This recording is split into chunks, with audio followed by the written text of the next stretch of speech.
Hey, good morning, family. This is Reginald Kuakaru, and I hope that you are making today an amazing one. I wanted to talk today about an idea that, man, it's kind of like it's annoying. And this is this idea that people want to talk about. There's a difference between Jesus and Yeshua, okay? And I will make a video about something about Jesus and Jesus not existing and not being a historical person. And then invariably, somebody will make a comment, well, yeah, Jesus might not have been historical, but Yeshua was historical. And I'm like, this goes to the crux of why I do not deal with debate and debating people, because so often ignorant people don't know that they're ignorant, and they want to debate something as if they know it, and a lot of times with Christians and people that believe in Jesus as a historical individual, they think that their faith is fact. They want to equate faith with fact, and understand that really what they're doing is, what they have is an opinion. And an opinion is based on an idea that is no more than a judgment that doesn't have any facts attached to it, okay? It's a judgment or a belief that doesn't have any facts attached to it. That's an opinion, and that's what faith is. Now, I'm going to say this about faith. If you have strong faith and it works for you in your life, and it uplifts you and moves you and empower you, then you do not need any facts to prove your faith. They are unnecessary and irrelevant. But if you want to convince me of Jesus and the reality of Jesus, then you're going to need something more than your doggone faith to tell me that, or to make me believe in Jesus, okay? And I want to say this. I was a Christian. I believed just like you did. But I got information that told me something different beyond faith.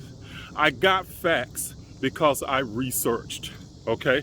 And I had the courage to research, all right, and find out the truth about it. So a person that wants to argue Yeshua and Jesus as something different has no clue about the science of etymology, okay? Which is the science of the study of words, all right? So they have no clue, or maybe they do, I don't know.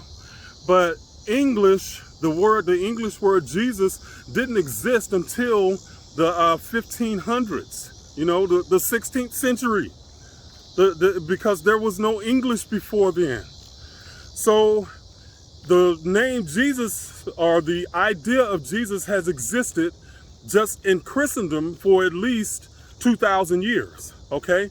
So if the name wasn't Jesus before then, or the English name Jesus did not exist until the 1600s or the 1500s, what was it called before then? Well, you find that out through the science of etymology, that you can research that word.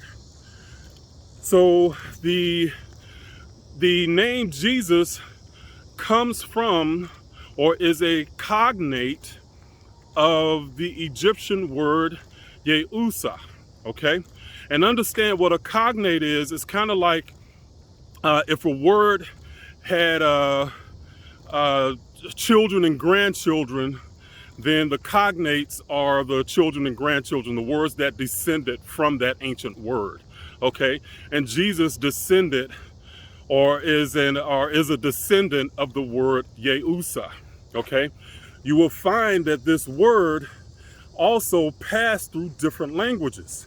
And as it passes through different languages, there might be different variants in the spelling of that name and different variants in the pronunciation of the name because of the tongue being used.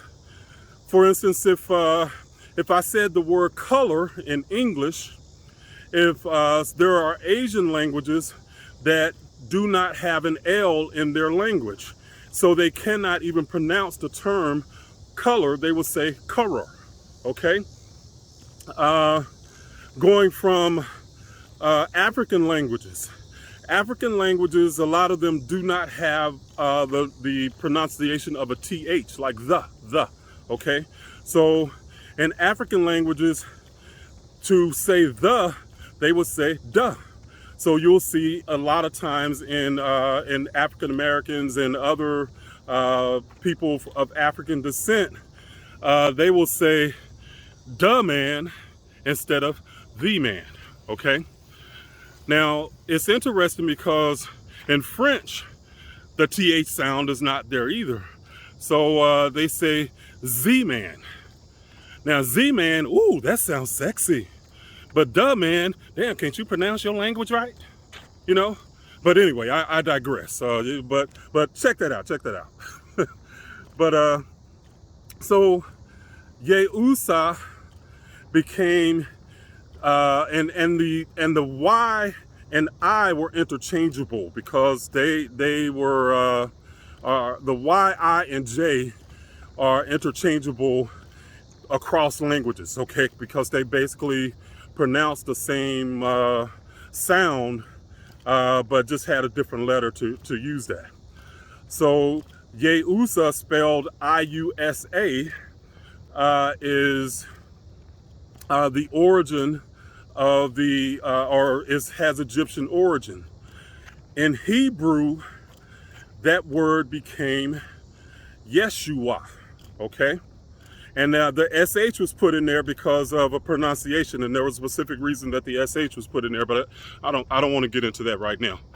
But in Greek, the word became Jesus, which was spelled I-E-S-O-U-S, I believe it was. In Latin, it was spelled I-E-S-U-S, okay? Also in Greek, it became Zeus, Z-E-U-S. Check it out. That Greek god is after is named after the idea of Jesus, okay, in ancient times. But if you don't know etymology, you will not catch that, okay?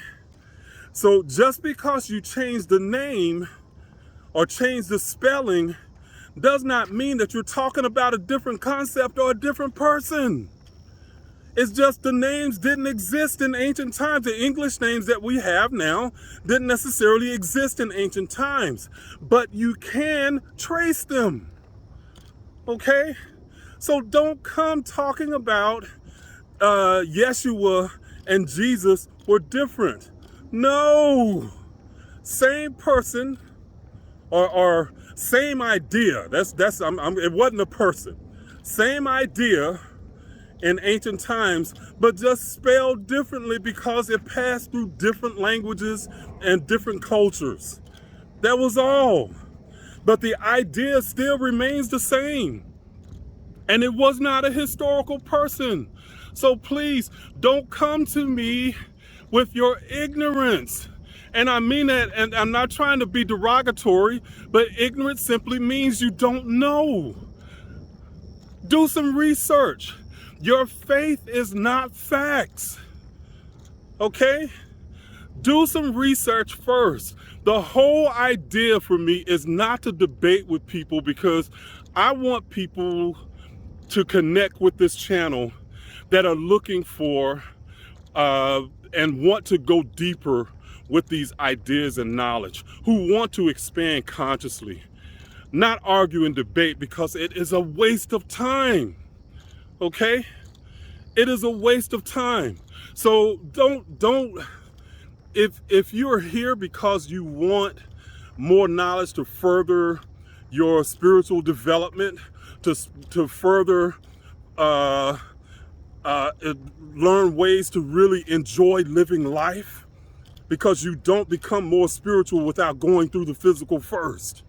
You know, you want harmony, rather than debate.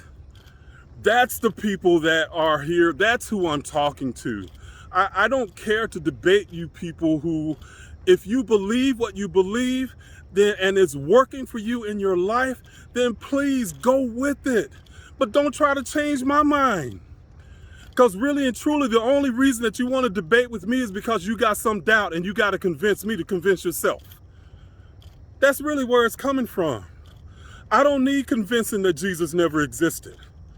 I know, I study, I research, but I know that there is a deeper layer to the idea, because so many people think that if I say that Jesus never existed, that means that I'm dismissing their internal experience of what they call Jesus. Understand, I'm not dismissing your experience. I know the inner experience was real.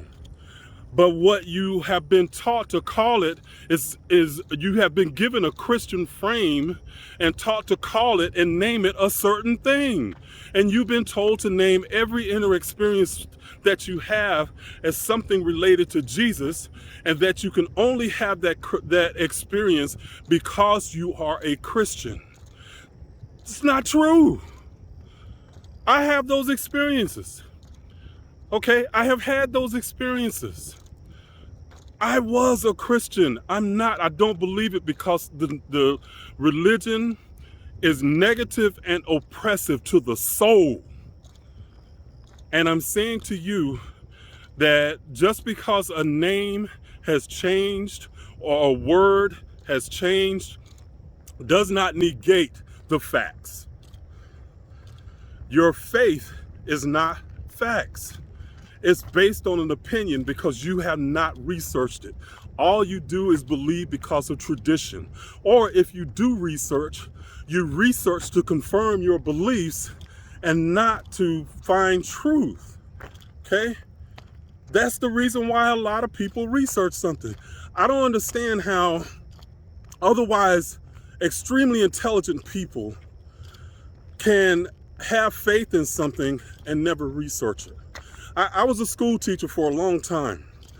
And if I gave a person or gave the class an assignment to do some research on something and bring back a paper and write a paper, there is no way in hell that I would accept a paper that only used one source, that only had one source as the foundation of all of its research.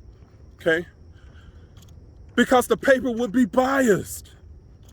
Teachers know this, but yet they will take one book and base their whole life and cram it into this one book as if it is the only source of true knowledge and information.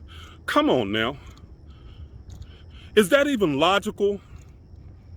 You know that there's many other books that exist that have good information in it. Okay? But I digress, Point is, faith is not facts, and know the science and study of etymology and understand what a cognate is. And again, a cognate is simply a word that is a descendant of a more ancient word. Okay? It's like the child or grandchild of an ancient word, or great-grandchild. Okay? It's passed, a lot of times it passes through different languages. Yeshua and Jesus is a cognate. Both are a cognate. Similar words are Joshua. Okay? Joshua, Jesus, Yeshua, all cognates and derivatives of the same word. Okay? The same ancient word, which is Yeusa. It's spelled I-U-S-A. And it means the ever-coming son. Okay? Yehu the Sa, or Yehu the Su. Okay? That's where the word Jesus comes from. Look it up. Research it. Research what it means. Now, isn't Jesus always coming back? The ever-coming son, Yeusa, ever-coming Jesus coming back. Huh? Okay, anyway. All right, guys, it's Reginald Kuakaru. I'm signing out, and y'all have an amazing day. And here at KCL, you learn how to live life boldly, authentically, unapologetically, and on your terms without guilt and shame. People will tell you about spirituality, but I teach you how to spirituality. All right? All right, guys, y'all have an amazing day.